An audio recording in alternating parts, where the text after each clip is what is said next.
Welcome to the Business Boys Talkin-Business Virtual Power Lunch. Please welcome your hosts, Tyler Price and Brian Magleby.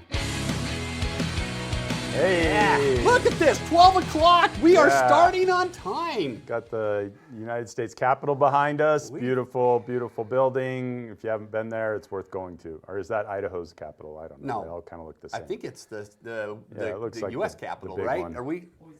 That's a Yeah, Boise it's Capitol. Boise. All That's right, why I was looking at it going, well, maybe that isn't. But So hey, I'm Tyler Price with the Small Business Development Center. And I'm Brian Magleby with the Idaho Innovation Center. Did you say Idaho Innovation Center or SBDC? No, I did. You did SBDC. Small, All right, we'll let you get away Brian's with with both, so. That's right. Yeah. So we welcome you to Talkin-Business today. We got a great show on tap. Got Amy Taylor. Yeah, Senator Celebrity Risch's. from Eastern Idaho. Yeah. Senator Risch's not campaign. Sometimes it is, but Brains. We'll just call it Brains. That's right. She is the brains of Senator Risch on this side of the state, and we are excited to have Amy Taylor today. Plus, we got a great training topic, and by the way, we are going to be giving away a book. Here is the book. It is. We are giving away this book, 7 Habits of Highly Effective People.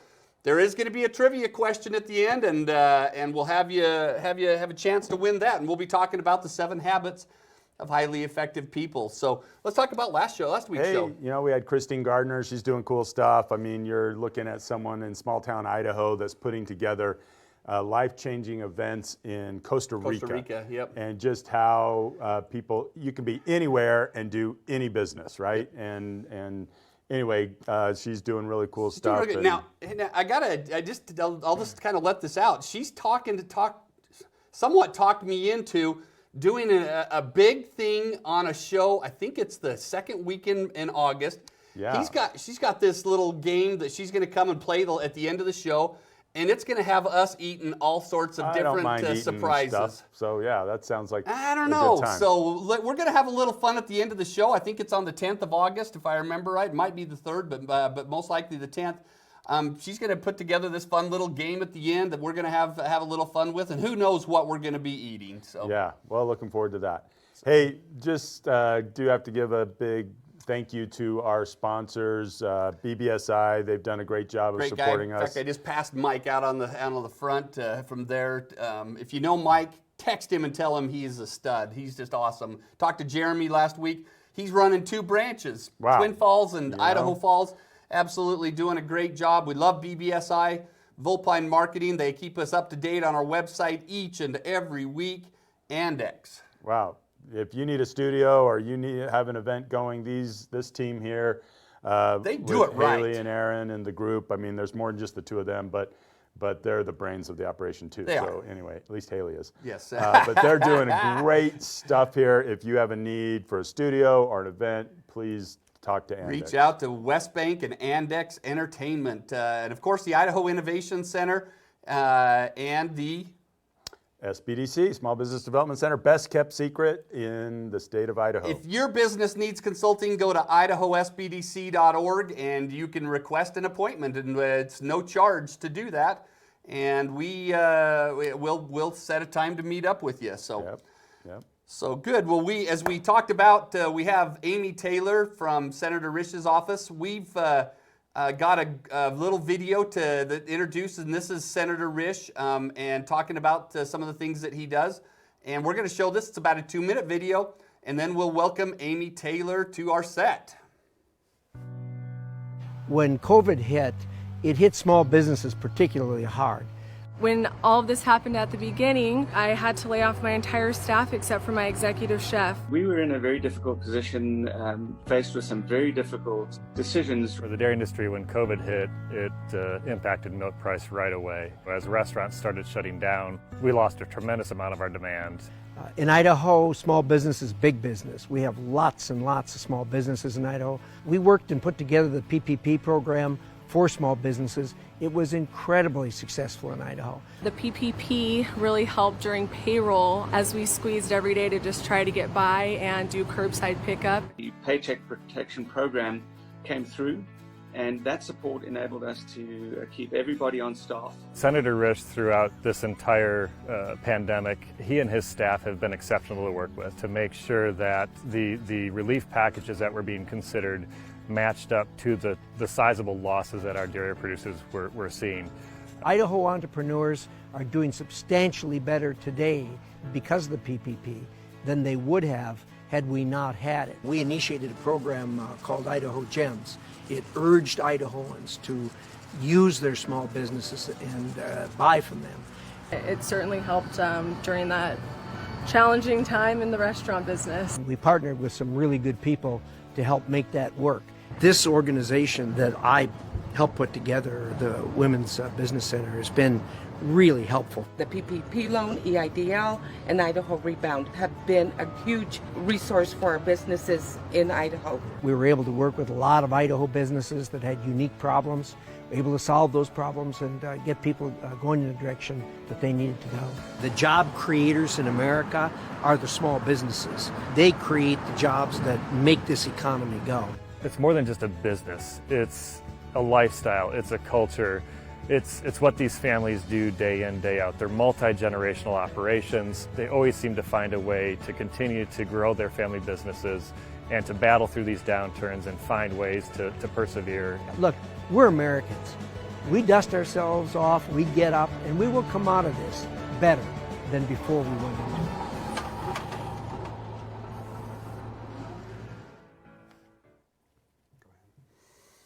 Well, that's great. That's a great little video. I think we definitely were up against it during 2020.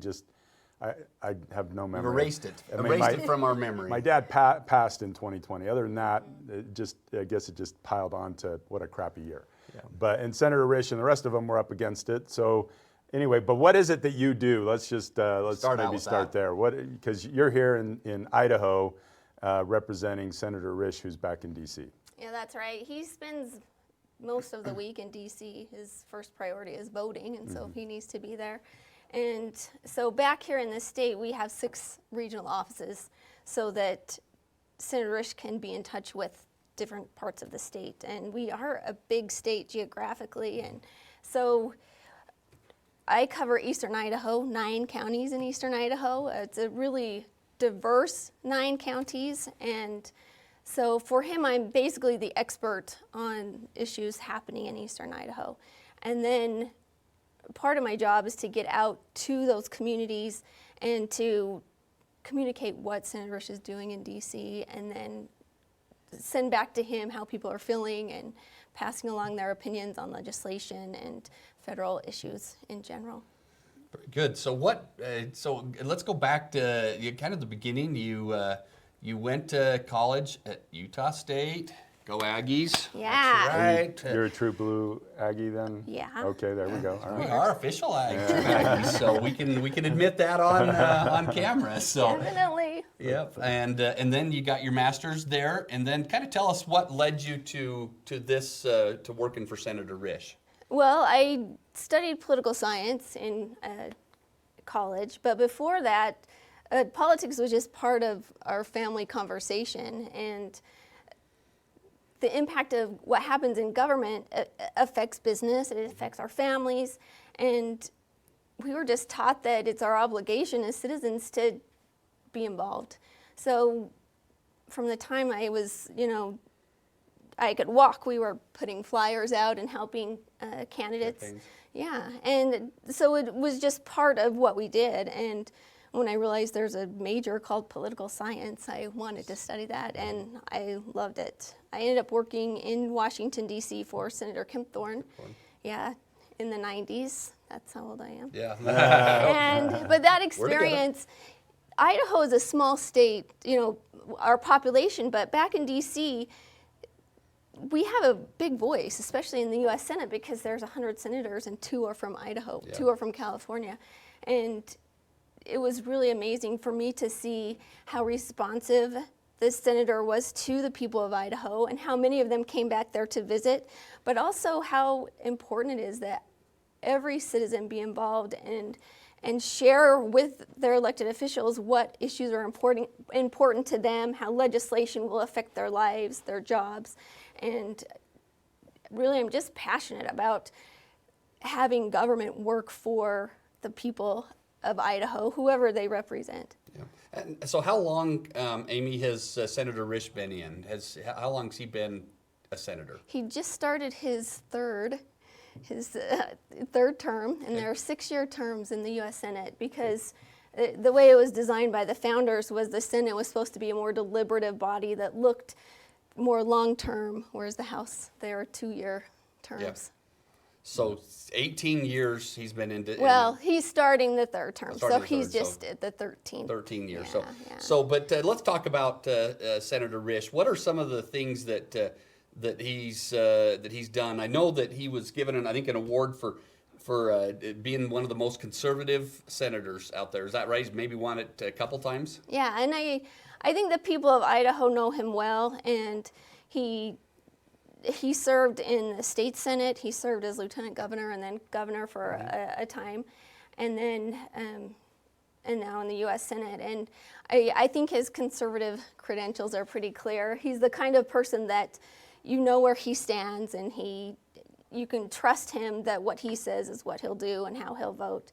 And I always have admired that about him. He represents Idaho really, really well, and that's why he's got such a great track record, and why he's been given those kind of awards. Yeah, what I appreciated, because I did go back and visit him in D.C., and you can do that, right? You send him an email, you say, I'm in D.C. at this time, I'd like to come and talk to you.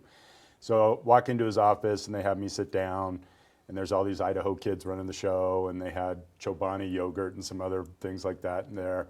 But he's on the TV that they have, and he's in there because Pompeo was getting grilled on something. And so I'm like, well, we're supposed to meet in like 2 minutes. And then, so he's literally addressing something, and then like 30 seconds later walks into his office, visits with me for a solid 10 minutes, and then went right back to what he was doing. So anyway, just as a small business owner, I can say that I appreciated him listening to my concerns and also looking out for our interests, because those people work for us. Right. And for me, it's very important that the government remember that, because they did not remember that in 2020. They penalized small business. And I'm not saying Senator Risch, I'm just saying it is important for people to realize that these people work for us and that you have their voice. But I want to just say how amazing I was. I've heard that from multiple people that he's done just that. That's genuine. great. It's not like he doesn't have an agenda. He wants to listen to what you're doing and what you're up to. And so anyway, I really appreciated that. But maybe can you share with somebody, like if someone that's listening is like, well, I want to go meet Senator Risch now. What does that process look like? Well, it's different since COVID. Things have been closed down, and since the events on January 6th, the security has changed. They're starting to open up, but traditionally, you contact me or you can go to his website and say that you want to visit with him.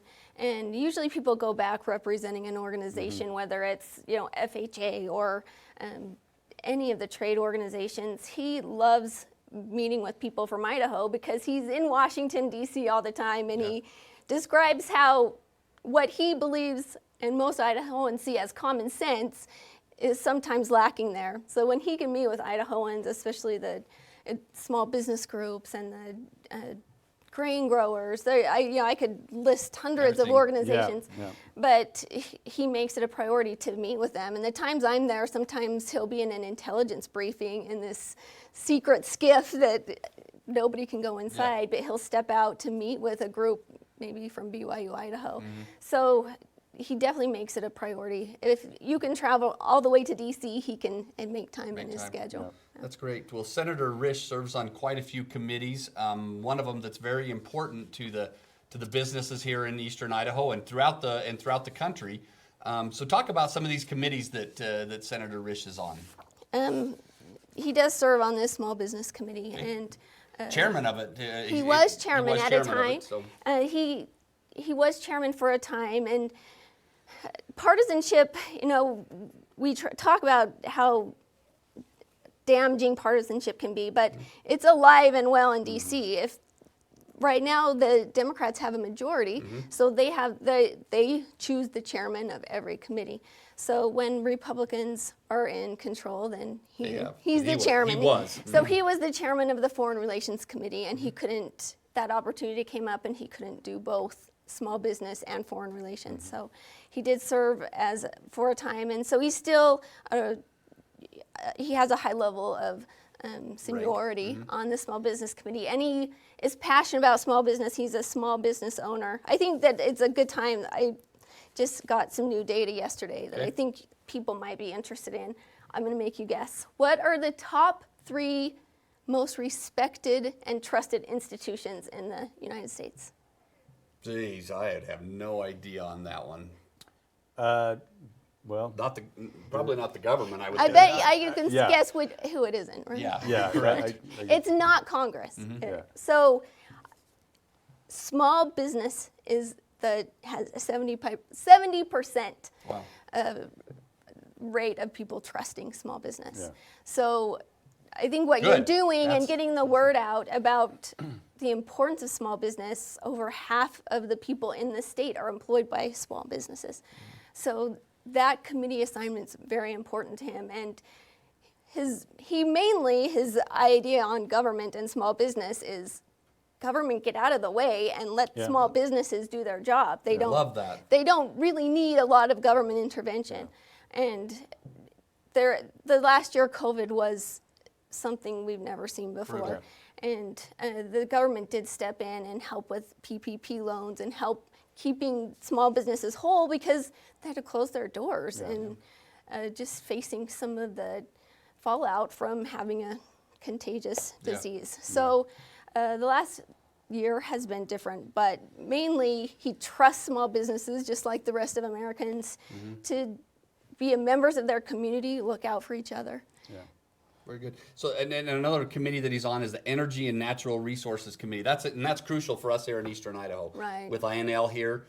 And look, I didn't call it the site. You're learning. Amy Lentz, I'm hoping you're watching today. So, but the Energy and Natural Resources Committee, the Intelligence Select Committee on Ethics, ranking member of the Small Business and Entrepreneurship, which has been a big thing. When COVID hit, he was all over the national TV.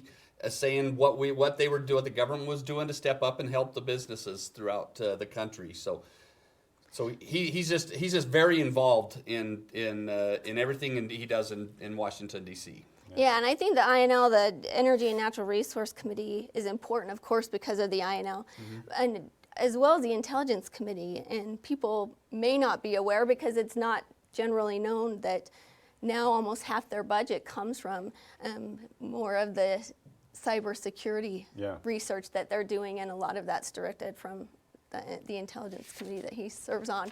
But it's one of those things he can't talk about very much. There's a lot of secrets. So how often do you speak with the senator? It just depends. When he comes to town, of course, when he's here, I set up meetings. I just keep a file of people that have asked to meet with him. He loves being in the state. He comes home every weekend, and it's part of what I really respect about him is he's a real family man, and he wants to get home and see his grandkids and drive his tractor. We're gonna see a little commercial here, a little thing at the end, and he's in his tractor doing it, and that's what we like to see is people that can stand up, wear the suit during the week, and do it, but yet come home and they're a family man and a farmer to boot. So he has served as our governor at one point. He serves currently as a senator, and will be there probably as long as he wants to be, I believe. But why? I guess that would be my question. I mean, you do it one way and you're going to make a certain number of people upset. You do it another way, and so it's like it's one of those things that you can't please everybody, and you shouldn't strive to, because you got to do what's right. But what is his driving force to be in government? I've asked him that because it's not easy, and I think people see elected officials as some robot or something, but not just with Senator Rich, just all my experience in helping with campaigns, elected officials are just people, and it's hard for children and wives and spouses to see their loved one be attacked, and you just have to go on Facebook and you can see every comment. Happens all the time. The people aren't always happy and have no problem criticizing. And as I say that, I'll just say about him is I've never heard him personally criticize someone publicly. He'll fight till tooth and nail over an issue, but he does not attack people personally. And so I have asked him, why do you keep doing this? Because he has been successful in his private life. So it's not like and the pay, despite what people think, the pay for senators and staff is not, they're not really, you're not there to become wealthy. Yes. But I've asked him what keeps him going, and I think people are just, people like him have this drive. They love our country. He loves our country. He loves our state, and he wants to make a difference, and he does. Yeah. And the longer you're in the Senate, the more seniority you have, and so the longer he's there, the more of a voice he has, and he wants to be that voice for Idahoans at the national level. So is there a strategy that he has? Because I think at times when you watch the news, and I just kind of quit, to be perfectly honest, but the civility that the news portrays that doesn't exist between the different sides. So and that's one thing I'll say about him is he's just calm. And it's not, like even if someone was screaming in his face, I just don't see him as, I just see him staying true to who he is. But what is that, or how is that civility brought back into government as a whole? Is there a strategy, or is there, because it is, I mean, you got two sides, Democrats, Republicans, and then you got other parties in the mix too, but those are the two majority sides. So how do they get along and make things work? Well, and I think he would tell you that they have a high level of civility in the U.S. Senate, and he would say that people on the other side of the aisle, other senators, that he will disagree with them all day long. They'll stand on the floor and argue, but they will walk off as friends, as colleagues, and not always. Sometimes things come up where they get upset with each other, but they don't. We're not the type of an organization where they're on the floor of the Senate punching and hitting each other. Yeah, which is good, At least right? most of the time. And I think that the point that he makes of not personally criticizing people, dehumanizing people just because they have a difference of opinion, I think that's the example that we need to follow, is that we can disagree all day, but we don't need to attack people and treat them like that, or dehumanize them, or put them outside of like different tribes and putting each other in categories, and I don't have to be nice to them because they're not as human as I am. Yeah. And I think just being able to listen to each other, and it's great to have a strong opinion and strong ideas, and they get even stronger when you talk to someone who disagrees. Yeah. So we shouldn't be afraid to engage in conversations with people who disagree. Yeah, I think that he sets quite the example out there, and he has for years.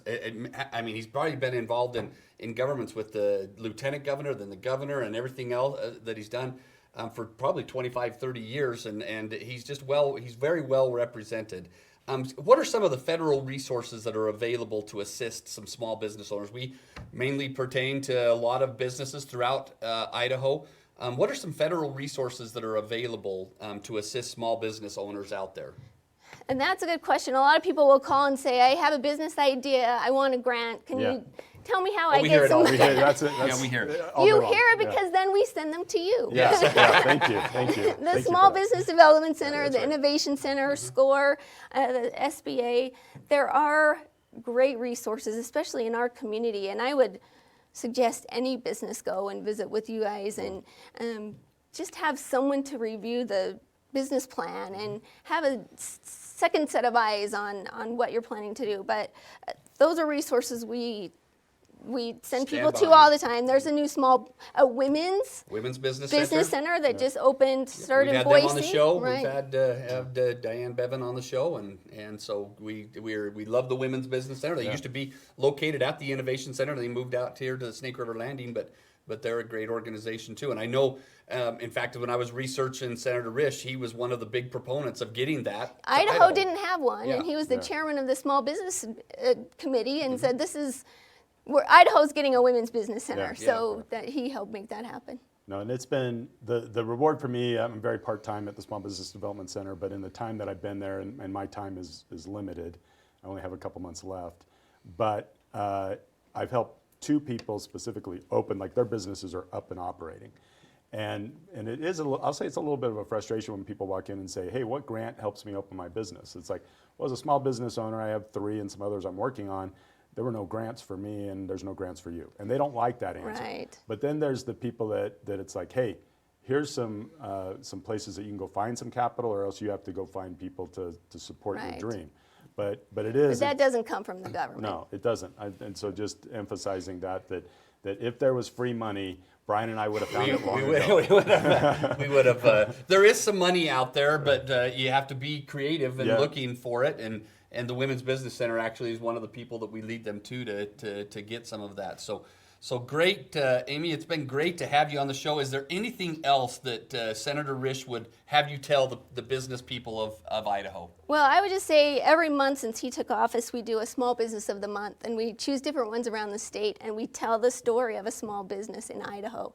And I think that's been the most inspiring part of our interaction with small business, is just to hear the hard work, the creativity, the innovation that small business owners have put into building their business, and being able to tell those stories.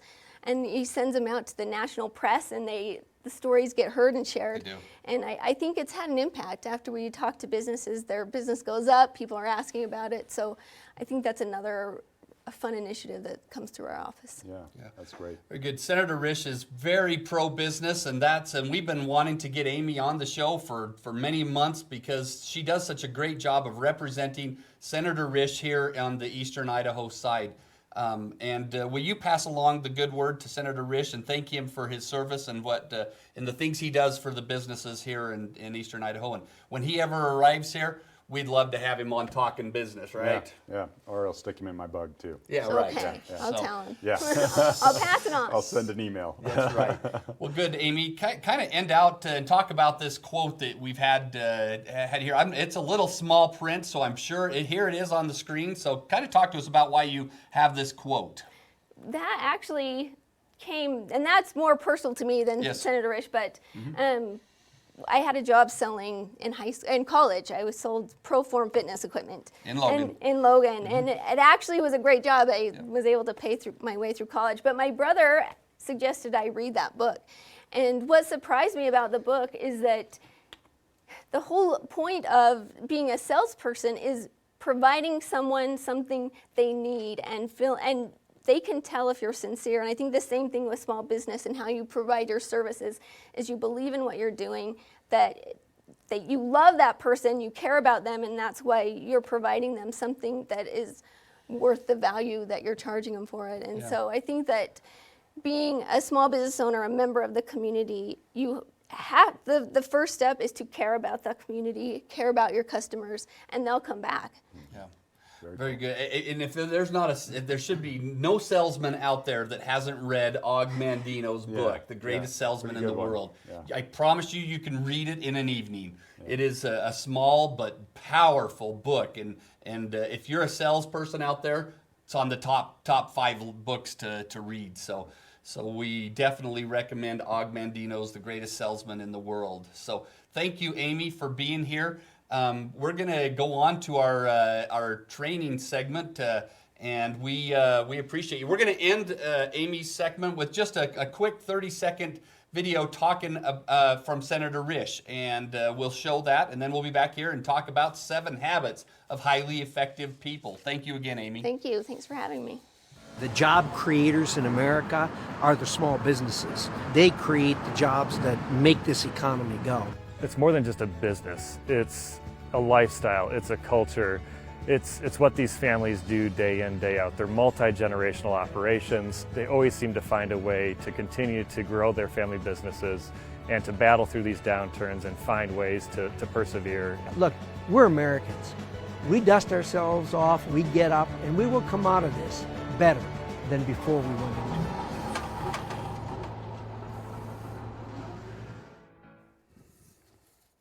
Great. Awesome. What a discussion with Amy Taylor. Yeah. Thank you, Senator Risch's office, for allowing her to come and be with us today. It was a great discussion, and we appreciate all that the Senator Risch does here for the state of Idaho. So let's talk about, we ended the last segment with Og Mandino's The Greatest Salesman in the World book, And we're going to now talk about one of the other influential books that has affected me as an entrepreneur and has been one of the top selling. Over 40 million copies have been sold. It's a timeless bestseller, and it is The 7 Habits of Highly Effective People. Yeah, great book. It is. Have you read it? Yes, I've read it several times. Yeah, Of course, good.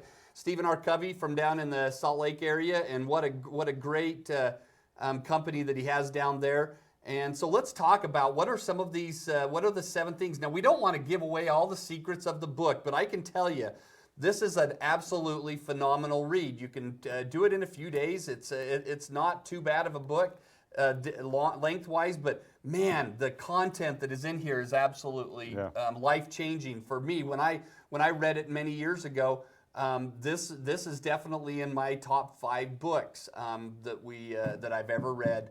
Well, I guess we'll see. I'll kind of talk about some of them. But number 1, be proactive. That is a key if you want to be an effective person. You have to be proactive.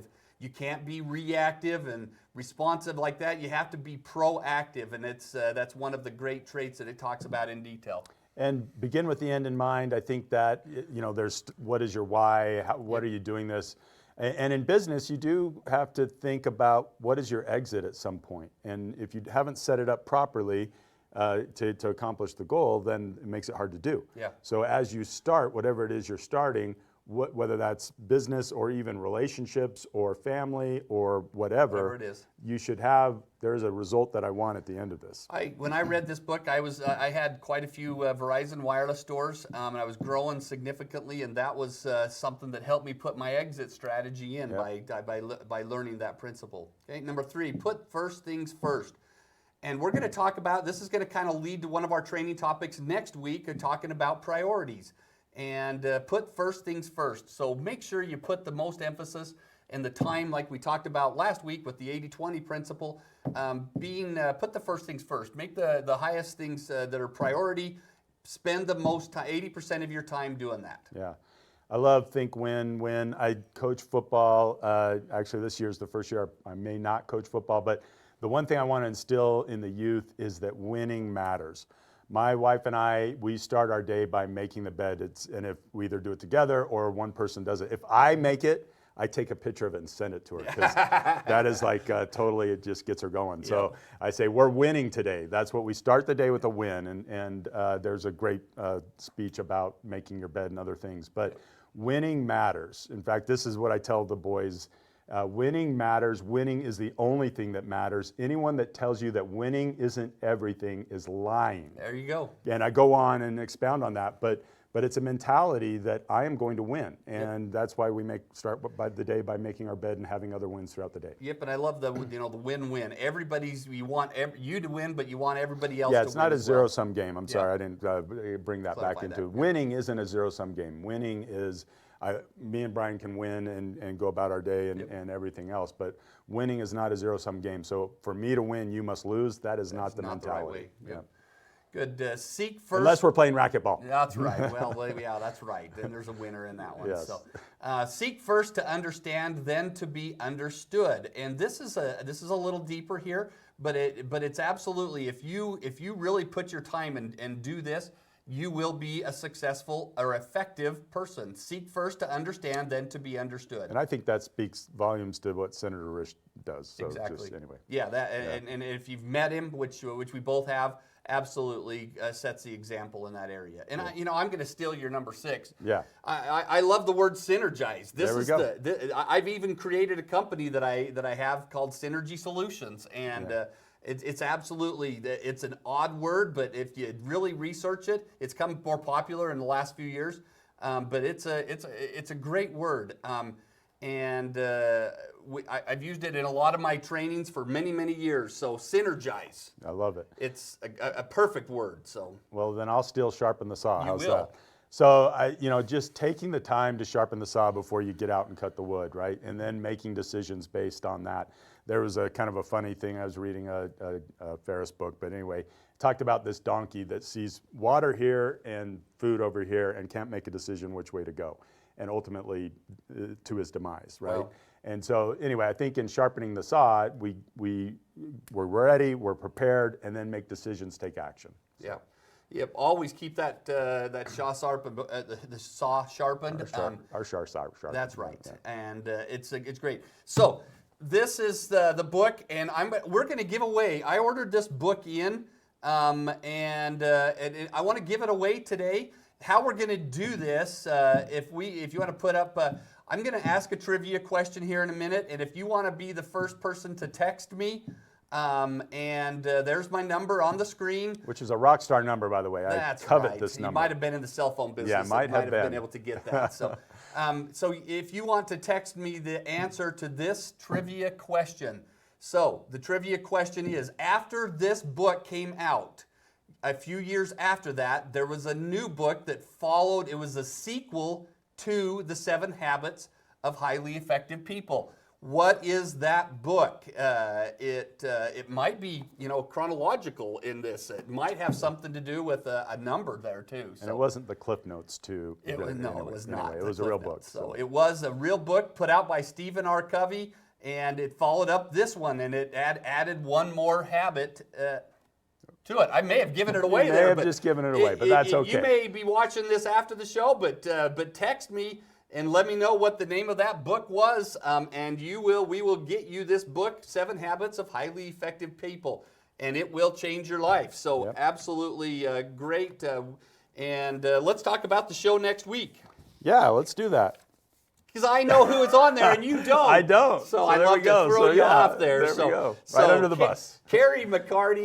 Carrie is amazing. With Eagle Rock Dance. This lady, if you want to ever see a rock star in the dance business, I mean, she's received some awards just at a national convention that we're going to talk about. This lady has it going on and is a super entrepreneur here in Eastern Idaho. Yeah, she sees opportunity and she takes it. I mean, she does more than just Eagle Rock, but looking forward to Carrie being on the show next week. It's going to be a good job on getting an amazing guest. That's right. Yeah. We're excited to have Carrie on. She's been a tenant at the Innovation Center and also a great client of the SBDC, and attributes a lot of her success to that, and we'll be talking about that next week. So. Great. Thank you for checking in with Talkin' Business. Amy Taylor, the rock star for Senator Risch in Eastern Idaho. Thanks for being here, and we'll look forward to Talkin' Business next week. We're out.